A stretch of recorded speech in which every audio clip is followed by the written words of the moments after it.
Les Ombres d'Istanbul. Chapitre 1, le cadavre dans le brouillard. Istanbul, 1942. La nuit était fraîche et une fine brume recouvrait les vieilles rues de la ville. L'inspecteur Kemal Arslan du département de police d'Istanbul a marché prudemment dans une rue étroite de Galata, un vieux quartier près du port. Les lampes à huile des lampadaires projetaient des ombres vacillantes sur la rue. Soudain, Kemal aperçut quelque chose d'inhabituel au bord de la ruelle, une silhouette immobile allongée sur le sol. Kemal s'agenouilla à côté de la personne et réalisa que c'était un homme. Il portait un manteau gris foncé, maintenant taché de saleté de la rue. Les yeux de l'homme étaient fermés et son visage avait l'air paisible, comme s'il s'était simplement endormi. Mais Kemal vit immédiatement la peau pâle et ne sentit aucun signe de vie. L'homme était mort, un cadavre. Avec un léger soupir, Kemal se leva et regarda autour de lui. Il n'y avait personne à voir de loin, seul l'appel lointain d'un veilleur de nuit et le doux ululement d'un navire sur le Bosphore rompaient le silence. Kemal sortit un petit bloc-notes de la poche de sa veste et nota les détails les plus importants. Homme, une quarantaine d'années, des vêtements occidentaux, pas de blessure visible. Il n'a pas pu découvrir une blessure, pas de sang. Qu'est-ce qui avait tué cet homme? Pendant que Kemal attendait des renforts, il fouilla soigneusement les poches du mort à la recherche d'indices. Il sortit un portefeuille de la poche de son manteau. À l'intérieur, il a trouvé des billets de lire, mais aussi des billets de banque étrangers qu'il n'a pas immédiatement reconnus. Il a également découvert une carte d'identité. Le mort était apparemment un homme nommé Johann Schmidt, né à Vienne. Kemal Franka Les Sourcils. Un Autrichien ici à Istanbul, en pleine Seconde Guerre mondiale? La Turquie était neutre, c'est-à-dire qu'elle n'a pas participé directement à la guerre, mais la ville était pleine d'invités et d'étrangers venus de toute l'Europe. Kemal regarda la carte d'identité de plus près. Était-il réel? La pochette en plastique était endommagée et la carte d'identité semblait usée, mais il n'y avait aucun signe évident de falsification. Néanmoins, quelque chose lui semblait étrange. L'homme avait également dans sa poche un paquet de cigarettes avec une empreinte allemande. Kemal Levan Sourcil. Istanbul grouillait de gens parlant différentes langues ces jours-ci. Il ne serait pas surprenant d'y rencontrer des visiteurs germanophones, d'autant plus que le Reich allemand et les Alliés essayaient tous deux de conquérir la Turquie. Néanmoins, Kemal se demandait ce qu'un Autrichien faisait seul la nuit dans une ruelle sombre. Après quelques minutes, le collègue de Kemal, l'inspecteur Levent, est finalement arrivé sur les lieux. Il a amené deux autres policiers avec lui, ensemble, ils ont commencé à fouiller la zone. Tandis que les autres bouclaient la zone, Kemal rapporta discrètement à l'inspecteur ce qu'il avait trouvé. Levent, un jeune officier aux yeux perçants, a braqué une lampe de poche sur le corps de l'homme. Il n'a pas non plus vu de blessure. Peut-être du poison? Murmura Levent. Il y avait des rumeurs selon lesquelles des agents secrets, espions, se déplaçaient dans la ville, utilisant des poisons qui ne laissaient aucune trace. Istanbul était un endroit plein d'espions pendant la guerre, toutes les parties y ont recueilli des informations. La Turquie était neutre, mais la ville était un lieu de rencontre important pour les réunions secrètes et les remises. Kemal hocha la tête pensivement. C'est possible? Nous devrons organiser une autopsie. Il regarda une fois de plus le visage paisible du mort. Pourquoi cet homme lui semblait-il si familier? L'avait-il vu quelque part auparavant? Peut-être dans l'un des cafés de Beyoğlu où les étrangers se rencontraient souvent? Kemal ne pouvait pas le classer pour le moment. Lorsque la nuit s'est avancée sur Istanbul et que la police a enlevé le corps, Kemal s'est retrouvé avec une énigme. Qui était vraiment Johann Schmidt, et que s'était-il passé dans cette ruelle? Le commissaire empocha soigneusement la carte d'identité du mort et se dirigea vers la gare. Il savait que cette affaire ne le laisserait pas partir si vite. Chapitre 2, Traces dans l'hôtel. Le lendemain matin, Kemal s'est assis dans son bureau au poste de police de Beyoğlu et a regardé pensivement la carte d'identité de l'Autrichien mort. L'autopsie pratiquée pendant la nuit n'a révélé aucune blessure visible ni cause claire de décès. Cependant, le coroner a soupçonné une intoxication, car des résidus d'une substance inconnue ont été trouvés dans le contenu de l'estomac. Kemal assi caressa lamenten. Le poison correspondait à l'idée que des espions étaient à l'œuvre ici. C'était une méthode qui ne laissait aucune trace et tuait tranquillement. Pendant qu'il réfléchissait, on frappa à la porte. Son supérieur, l'inspecteur en chef Serif, entra. Serif était un homme âgé aux cheveux gris et au visage sévère, mais aux yeux gentils.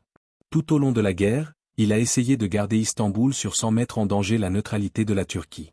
Kemal, qu'est-ce qu'on a? Demanda Serif en prenant place de l'autre côté du bureau. Kemal a fait un reportage sur la carte d'identité et ses soupçons. Le nom du défunt est Johann Schmidt, autrichien. Pas de blessures évidentes, probablement du poison. Il avait des devises étrangères avec lui et des cigarettes d'Allemagne. Serif Levan Sourcil. Un espion étranger peut-être? Mais pourquoi mort dans notre ville? Nous devons être très prudents, Kemal. S'il était impliqué dans l'espionnage, les Allemands ou les Alliés pouvaient être très intéressés par l'affaire. Nous ne voulons pas de difficultés diplomatiques. Kemal Hoke gravement la tête. Bien sûr, patron. Je procéderai discrètement. Il se leva. Je veux savoir où Schmitt a vécu et avec qui il a eu des contacts. Bien. Mais attention. Et fais-le-moi savoir avant que tu ne fasses quoi que ce soit de grand. Sur ces mots, Serif se leva et quitta le bureau, tandis que Kemal attrapait son manteau et partait. Kemal s'est d'abord rendu au Pera-Pala, un hôtel bien connu d'Istanbul où les étrangers séjournaient souvent. Il soupçonne Johann Schmitt d'y avoir séjourné ou dans un hôtel similaire. Le Pera-Pala était un magnifique vieil hôtel de l'époque où l'Orient Express s'arrêtait ici. Des lustres brillaient dans le hall et des employés en uniforme rouge se précipitaient tranquillement sur les sols en marbre. À la réception, Kemal a montré sa carte d'identité de policier et a demandé à la réceptionniste « Bonjour. Je m'appelle l'inspecteur Kemal Arslan de la police. J'aimerais savoir si un certain monsieur Johann Schmitt a vécu ici. » Le réceptionniste, un homme mince et bien soigné avec une moustache torsadée, a feuilleté son livre d'or. Schmitt. Oui, salle 23. Il s'est enregistré il y a 3 jours. J'ai bien peur que monsieur Schmitt ne soit décédé. Je devrais fouiller sa chambre. Kemal leva son badge, et la réceptionniste pâlit et appela un employé de l'hôtel pour conduire Kemal à la chambre 23. La chambre était petite mais élégamment meublée. Un lit avec une couverture soigneusement pliée, un bureau, un placard. Ça sentait le savon et un soupçon de fumée de cigare. Kemal commença à fouiller la pièce avec soin.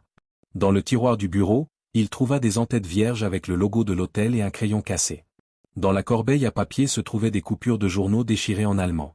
Il a assemblé les pièces du puzzle et a reconnu quelques mots. Troupe. Afrique du Nord. Alliance. Il n'y avait pas plus à déchiffrer. Peut-être Schmitt avait-il recueilli des informations sur le cours de la guerre.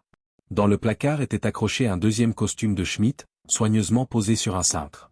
Dans la poche de sa veste, Kemal sentit un petit carnet. La plupart des pages étaient vides. Sur une seule page, il y avait une note au crayon, vendredi 20h, R, rien de plus. Vendredi, 20h et une seule lettre R. Qu'est-ce que cela pouvait signifier? Était-ce une réunion? Un lieu? Un nom? Kemal mit le carnet dans sa poche pour l'examiner de plus près plus tard. Alors qu'il continuait à regarder autour de lui dans la pièce, il entendit une petite voix derrière lui. « Monsieur le commissaire, cherchez-vous quelque chose en particulier ?» Kemal se retourna avec surprise. Leïla, une vieille connaissance à lui, se tenait dans l'embrasure de la porte. Leïla était chanteuse à l'hôtel et se produisait au bar tous les soirs. Elle portait une simple robe bleu foncé et avait ses cheveux noirs vaguement épinglés. Ses yeux bruns brillaient curieusement. « Leïla? Qu'est-ce que tu fais ici ?» demanda Kemal en souriant fugitivement, bien qu'il n'eût pas envie de sourire. « J'ai entendu dire que la police est ici. C'est alors que je t'ai vu et que je me suis demandé si tu n'étais pas responsable de l'étrange incident d'hier soir. » Elle baissa la voix.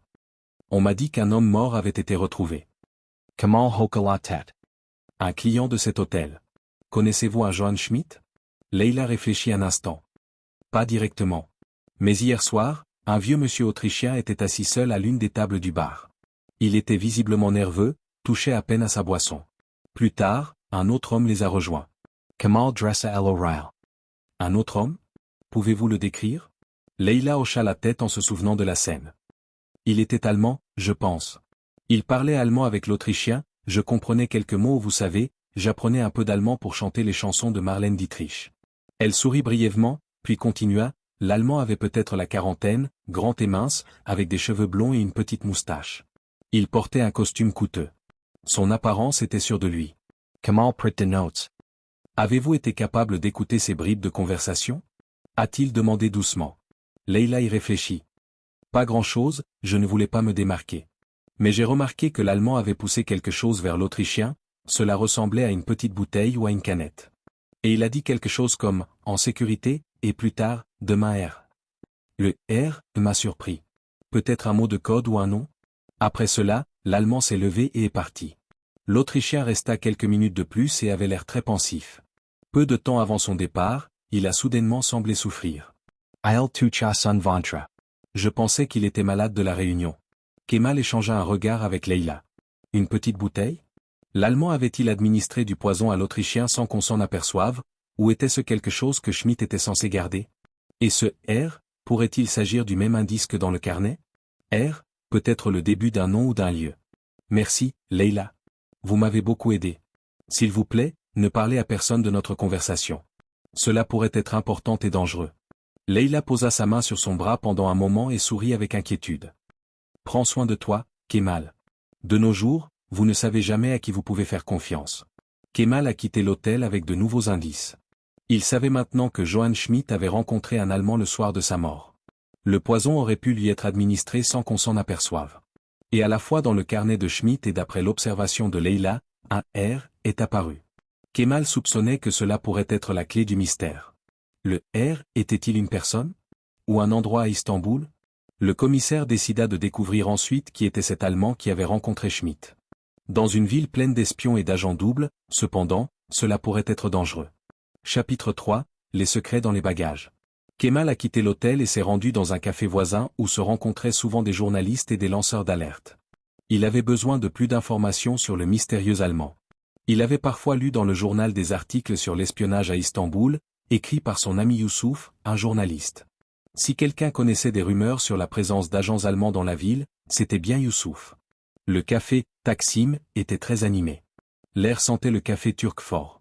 Kemal aperçut Youssouf à une table d'angle, absorbé par des notes. Youssouf était un homme mince aux yeux vifs qui avait toujours un cahier sur lui. Kemal vient maison. Asseyez-vous. Youssouf lui fit signe. On dirait qu'il y a quelque chose dans la brousse. Quelque chose se trouve dans la brousse, signifie que quelque chose de suspect se produit. Kemal commanda un café et se pencha en avant. Il décrivit tranquillement les événements à Youssouf, la mort à Galata, le soupçon de poison et la rencontre avec l'Allemand à l'hôtel. Youssouf écoutait attentivement, ses yeux devenant de plus en plus grands. Un agent allemand, alors, murmura Youssouf. Cela correspond à ce que j'entends. Dans les bars de Pera, les gens se chuchotent des noms. Avez-vous une description de l'homme? Kemal a décrit le grand Allemand blond avec une moustache. Youssouf hocha lentement la tête. Undirate Otto Kruger. Officiellement, c'est un homme d'affaires, un commercial qui fait la navette entre Berlin et Istanbul. Officieusement, on dit qu'il travaille pour les services secrets allemands. J'ai entendu son nom à quelques reprises dans le cadre de transactions opaques. Kemal ressentit un picotement de tension. Si Otto Kruger est derrière tout cela, il s'agit en fait d'espionnage. Il baissa encore la voix. Youssouf, cela ne doit pas être sur la grande cloche. Pas encore. Peux-tu m'aider à le retrouver? Youssouf a réfléchi un instant, puis il a dit, on le voit souvent au club allemand, le soir. Il s'agit d'un club privé pour les citoyens allemands, mais qui sait? Et parfois, il va au Reich, qui est un restaurant ici à Beyoğlu qui est populaire auprès des Allemands. Merci, mon ami. Kemal posa une main sur l'épaule de Youssouf. Je te dois quelque chose. Mais n'en parle à personne, d'accord? Youssouf leva 2 doigts pour jurer. Pas un mot. Prends soin de toi, Kemal. Ces gens sont dangereux. Kemal lui dit au revoir et continua sa route. C'était maintenant l'après-midi. Les rayons du soleil tombaient en diagonale sur les vieilles maisons tandis que Kemal courait vers le poste de police. Il voulait organiser ses notes et réfléchir à la meilleure façon d'observer Otto Kruger. Peut-être devrait-il aller au club allemand ou au restaurant le soir. Arrivé à la gare, Kemal referma la porte du bureau derrière lui. Il a de nouveau sorti tous les effets personnels qui avaient été trouvés dans la maison de Johann Schmidt, carte d'identité, portefeuille, paquet de cigarettes, le cahier avec la mention « Vendredi 20h R » et quelques pièces de monnaie. En regardant de plus près le portefeuille, il remarqua un petit compartiment caché. Avec précaution, il le tira et un mince morceau de papier rectangulaire en carton apparut. Il y avait un numéro et une date. Les yeux de Kemal s'écarquillèrent légèrement. Il s'agissait d'un bulletin de bagages pour le casier numéro 12 de la gare de Sirkeci, émis il y a 2 jours. Un casier, placard à la gare pour ranger les bagages, avait été loué? Johann Schmidt a dû y déposer quelque chose. Peut-être l'information qui était en jeu. Kemal n'a pas hésité longtemps. Il ôta son chapeau et quitta le bureau aussi inaperçu que possible. Il a seulement dit à son collègue Levent qu'il devait donner suite à une piste importante. Puis il s'est rendu à la gare de Sirkeci. La gare de Sirkeci était située sur la Corne d'Or, où l'Orient Express se terminait autrefois. Aujourd'hui, il semblait plus calme, car moins de trains internationaux circulaient à cause de la guerre. Kemal entra dans la grande salle au haut plafond et se dirigea directement vers les casiers. Le numéro 12 était dans un coin, un peu hors des sentiers battus, où personne ne se tenait. Avec un dernier coup d'œil par-dessus son épaule, où il voulait s'assurer que personne ne l'avait suivi, Kemal posa l'étiquette de bagages dans la fente et ouvrit le compartiment. À l'intérieur se trouvait une mallette de taille moyenne. Il était verrouillé, mais sur le bord se trouvait un morceau de papier avec une simple combinaison de chiffres, 7-4-1. D'un léger clic, la valise s'ouvrit d'un bond. Kemal souleva le couvercle. À l'intérieur se trouvaient plusieurs papiers et documents. Il a vu des cartes avec des marques, des lettres avec des sceaux et des documents avec des titres allemands tels que « Strange M ». L'une des lettres était adressée à quelqu'un dont Kemal ne connaissait pas le nom. C'était évident, il s'agissait d'informations secrètes, probablement des plans ou des rapports militaires. Quoique Johann Schmidt ait l'intention d'en faire, ces documents étaient la clé de toute l'affaire. Kemal déglutit. Soudain, il comprit le danger dans lequel Schmidt s'était trouvé. Et lui-même se trouvait maintenant au milieu de ce réseau d'espionnage. Soigneusement, il remit les documents dans la valise et la verrouilla à clé. Il décida de les parcourir plus tard en paix, dans un endroit sûr. Il referma le casier et se dirigea vers la sortie avec la valise à la main. Mais à peine sortit-il du hall pour entrer dans le parvis de la gare que deux silhouettes masculines apparurent à côté de lui de chaque côté. Tous deux portaient des vestes simples et avaient les mains dans les poches comme s'ils dissimulaient des armes. L'un d'eux à la gauche de Kemal siffla, « Pas de mouvement, commissaire ». Le cœur de Kemal battait plus vite. Les hommes l'ont poussé dans un coin isolé du parvis de la gare, à l'écart des quelques passants. L'un a attrapé le bras de Kemal, tandis que l'autre voulait lui prendre la valise. Mais Kemal a réagi instinctivement. Il s'arracha le bras et repoussa le voleur de valise devant la poitrine d'un coup de poing bien ciblé. À ce moment-là, il entendit une voix calme et froide derrière lui, « Monsieur Arslan, je ne ferai pas cela. » Kemal s'arrêta. Il ne connaissait pas encore cette voix, mais il devina qui c'était. Lentement, il se retourna. Devant lui se tenait le grand homme blond à la fine moustache, tel que Leila l'avait décrit. Otto Kruger. Un pistolet brillait dans sa main, dont le canon était dirigé directement vers la poitrine de Kemal. « Vous avez quelque chose qui m'appartient » a dit Kruger tranquillement en allemand. Son ton était poli, presque décontracté, mais il y avait de la froideur dans ses yeux. Kemal comprenait assez d'allemand pour comprendre. Lentement, il leva les mains, tandis que le deuxième homme de main prenait maintenant la valise. « Monsieur le commissaire, vous n'auriez pas dû intervenir » a poursuivi Kruger, qui parle maintenant couramment le turc, bien qu'avec un léger accent. « C'est mieux pour toi si tu oublies ce que tu as vu maintenant. » Kemal ressentait la tension dans chaque muscle. « Et Johann Schmidt » demanda-t-il calmement. Les lèvres de Kruger se tordirent en un sourire froid. Un malheur. Parfois, cela frappe les mauvaises personnes. À ce moment, un coup de feu est tiré. Une forte détonation résonna sur le parvis. Chapitre 4, Chantage. Le coup de feu est venu du collègue de Kemal, Levent, qui l'avait suivi au dernier moment parce que le vague « Je suis un indice » de Kemal ne l'avait pas laissé en paix. Levent avait senti la situation et avait tiré en l'air pour effrayer les attaquants. La forte détonation fit sursauter Otto Kruger et ses acolytes. Dans la seconde de confusion, Kemal a réagi à la vitesse de l'éclair, il a écarté l'homme qui lui tenait le bras et a attrapé la mallette. Kruger jura en allemand et se retira lorsqu'il vit qu'un deuxième policier courait maintenant vers le groupe avec son arme dégainée. « Retraite » siffla-t-il à ses gens. L'un des hommes de main a été blessé au bras par le tir de sommation de Levent et a titubé. Kruger l'a attrapé et l'a traîné avec lui, tandis que l'autre homme de main jetait un objet fumigène sur le sol. Un épais nuage de fumée s'est répandu. Kemal toussa, mais il tenait fermement la mallette. Lorsque la fumée s'est dissipée, Kruger et ses hommes ont disparu, dans la foule ou se sont échappés par une ruelle. Levent tendit la main à son collègue à bout de souffle. « Tu vas bien, Kemal » demanda-t-il avec inquiétude. Kemal hocha la tête et prit une profonde inspiration. « Merci, Levent. Vous êtes venu juste à temps. » Il souleva la valise. C'est de cela qu'il s'agit. Peu de temps après, Kemal et Levent étaient de retour à la gare, dans une petite salle de conférence derrière une porte fermée. L'inspecteur en chef Serif était pâle d'inquiétude et de colère en même temps qu'il a entendu le rapport de Kemal. Des fusillades dans notre ville, des agents allemands menaçant mes officiers. C'est une chose dangereuse, Kemal. Oui, patron. Mais nous en avons maintenant la preuve.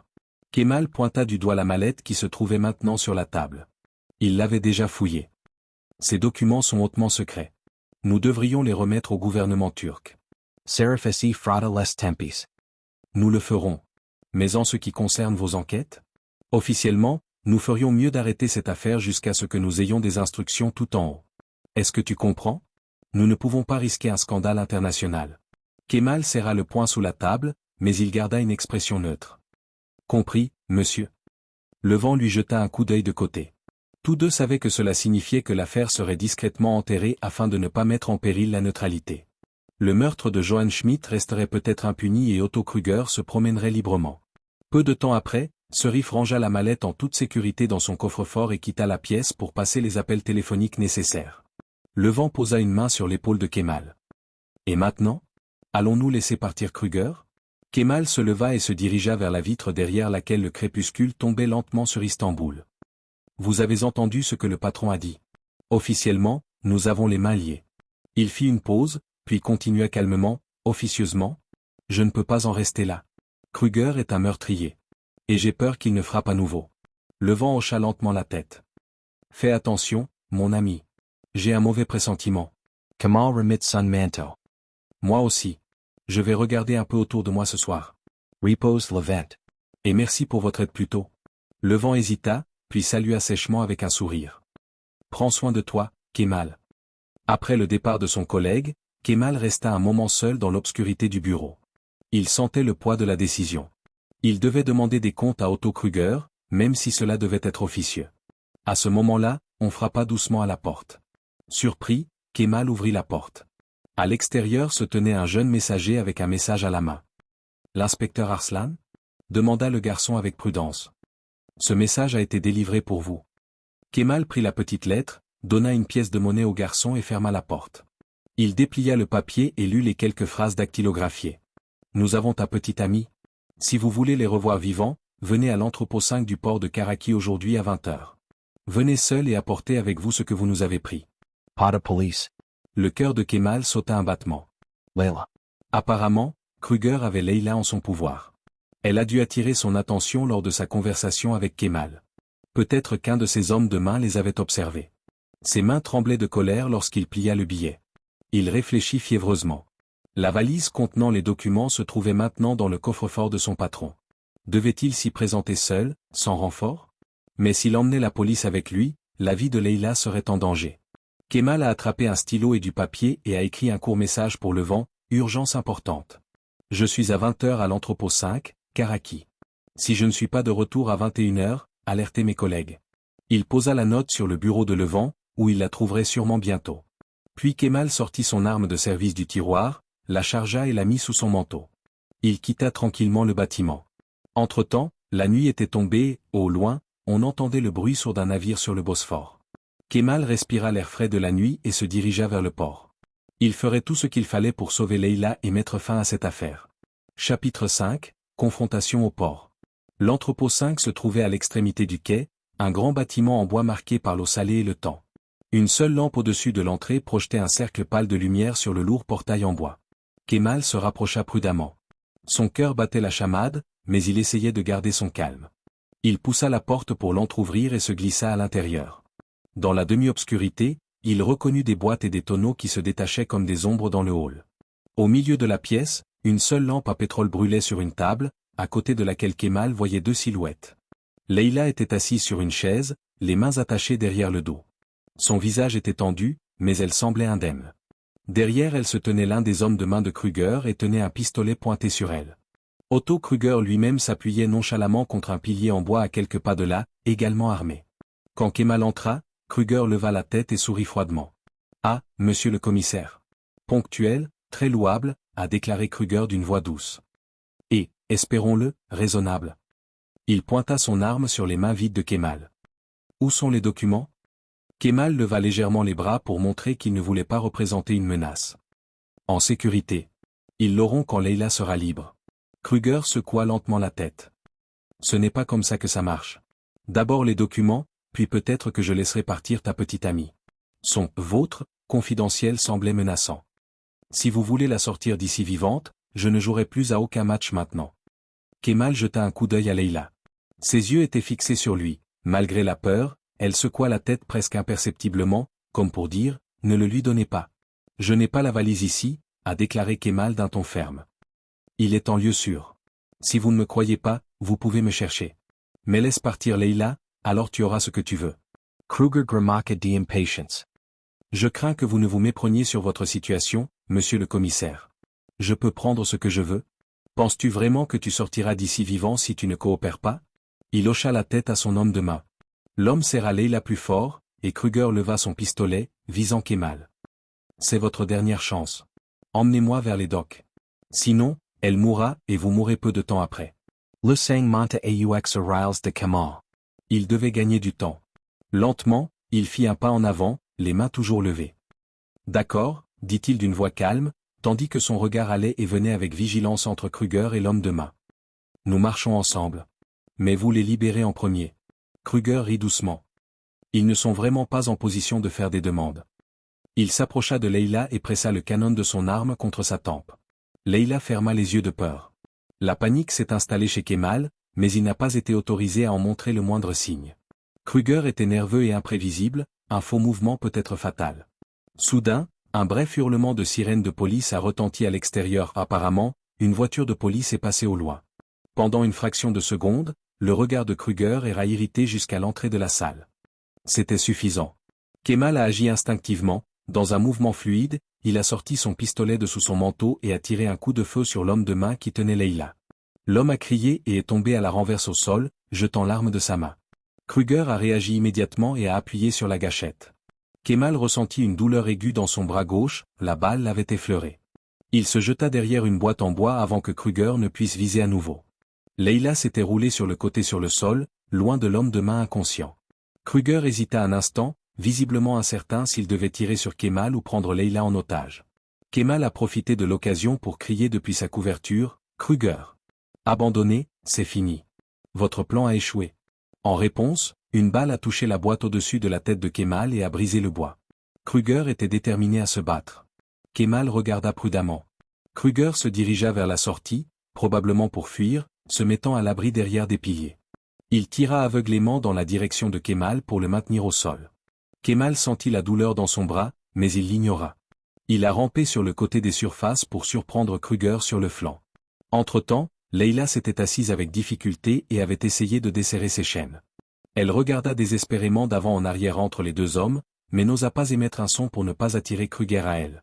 Alors que Kruger était sur le point d'atteindre la sortie, Kemal a sauté de derrière un pilier à quelques mètres de lui. « Arrêtez !» cria Kemal en pointant son arme sur Kruger. Il tourna sur lui-même et, pendant une fraction de seconde, ils se firent face, tous les deux avec leurs pistolets dégainés. Les yeux de Kruger brillaient de colère. Il voulait tirer. Mais Kemal était plus rapide. Son tir a résonné dans la salle. Kruger trébucha en arrière, son arme tomba à terre avec un cliquetis. Il lui attrapa l'épaule, où une tache rouge se répandit rapidement sur son beau costume. L'agent allemand s'affaissa sur ses genoux.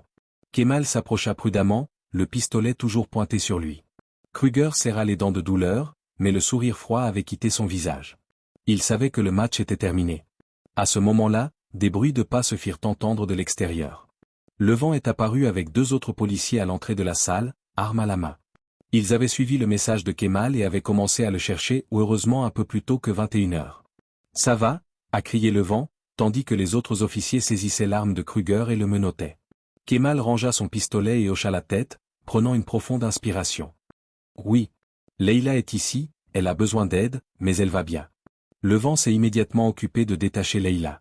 Leila était pâle, mais elle parvint à sourire de soulagement lorsque Kemal s'approcha d'elle et l'aida à se relever. « C'est fini », lui dit doucement Kemal. Leila hocha la tête, des larmes de soulagement dans les yeux. « Tu as risqué ta vie pour me sauver », murmura-t-elle. Kemal sourit faiblement. « Je ne pouvais pas vous laisser tomber. Nous vous devons également l'indice décisif. » Ensemble, ils quittèrent l'entrepôt. Dehors, le matin commençait déjà à poindre, et une faible lueur se dessinait sur les silhouettes des navires dans le port.